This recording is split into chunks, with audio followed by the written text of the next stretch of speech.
ජනාධිපතිතුමා මේ තියෙන්නේ වෙල්ලාත්ත පැලයක්. හැබැයි මේක ලොකු වුණොත් මේක එකපාර ගලවන්න බෑ. මේ දැන් නිකන් ගැලවිලා එනවා.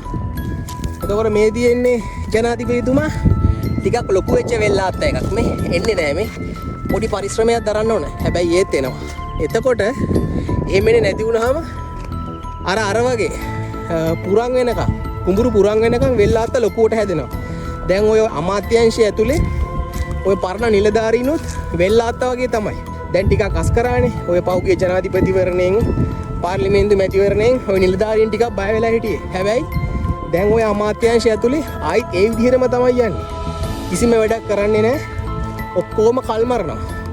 පුළුවන් නම් අයින් කරන්න. මේ පේනවනේ මේ එන්නේ නැහැ. අමාරුයි. දැන් හිතන්නකෝ මෙන්න මේ ගානට විතර වෙල්ලාත් එක ලොකු වුණාම කොහොමද ගලවන්නේ කියලා. ගලවන්න බෑ. ලොකු පරිශ්‍රමයක් දරලා තමයි ගලවන්න වෙන්නේ. ඉතින් ඒක නිසා පොඩ්ඩක් බලලා වැඩ කරන්න.